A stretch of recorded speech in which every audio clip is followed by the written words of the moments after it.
அரசியல் எதிரி திமுகன்னு சொல்றீங்க. அதிமுகவுக்கும் திமுகவுக்கு என்ன வித்தியாசம் இருக்குன்னு புரியல. அதனால இன்னும் தெளிவுபடுத்தி நீங்க வந்து இவங்களே எதிரின்னு சொல்லிட்டீங்கன்னா கூட்டணி போக மாட்டாங்க. சின்ன சேஞ்ச் தான் அந்த கேள்வியில. எங்களுக்கு திமுகவுக்கும் பிஜேபிக்கும் என்ன வித்தியாசம்னே தெரியல. ஒரே மாதிரி ஓரியன்டேஷன்ல இருக்கிறாங்க. அதுதான் பதில். நீங்க அதிமுகவும் பிஜேபி ஒரே மாதிரி இல்ல. அதிமுக பிஜேபியும் ஒரே அணியில இருந்தாலும் திமுகவும் பிஜேபியும் ஒரே அணியில இல்லைனாலும் திமுகவும் பிஜேபியும் ஒரே மாதிரி இருக்கு. இல்ல ஏடிஎம்கேக்கும் டிஎம்கேக்கும் என்ன டிஃபரன்ஸ்? பிஜேபிக்கும் டிஎம்கேக்கும் டிஃபரன்ஸ் இல்லங்கிறது தான் ஏடிஎம்கேக்கும் டிஎம்கே டிஃபரன்ஸ். இதுதான் லூஸ் மோகன் சும்மாவா சொல்றோம். ஏடிஎம்கேக்கும் டிஎம்கேக்கும் என்ன டிஃப்ரென்ஸ்னு கேட்டால், டிஎம்கேக்கும் பிஜேபிக்கு என்ன டிஃப்ரென்ஸ் இல்லையோ அதே தான் ஏடிஎம்கேக்கும் டிஎம்கேக்கும் இருக்கிற டிஃப்ரென்ஸ் தான். என்னையா பதில் இது? என்ன மண்டை கண்ட குழம்பி போச்சா? இப்போ உங்கள்கிட்ட பார்த்து டேய் சாப்பிட்டியாடா, காலையில் சாப்பிட்டியாடா அப்படின்னு கேட்டால், நான் மதியம் சாப்பிட்டதுனால ராத்திரி சாப்பாடு இருக்குமான்னு தெரில.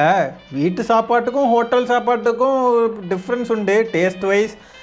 ஹோட்டலில் சரவண பவனில் சாப்பிட்டேன்னா சரவண பவனில் சாப்பிட்ட தயிர் சாதமும் தலப்பாக்கட்டியில் சாப்பிட்ட பிரியாணியும் ஒன்று தான். நாளைக்கு ராத்திரி சிக்கன் ரைஸ் தான் சாப்பிட போகிறேன் மாமே அப்படின்னு சொன்னால் எப்படி இருக்கும்?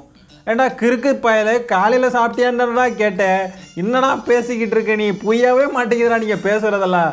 நேற்றுக்கு ஒருத்தன் ஒரு அணில் பேசிட்டு போகிறான், தமிழ்நாடே அருந்துருச்சுன்றான், வேர்ல்டு கப் அடிக்க போகிறோன்றான். என்னடா பேசுகிறீங்க டேய்?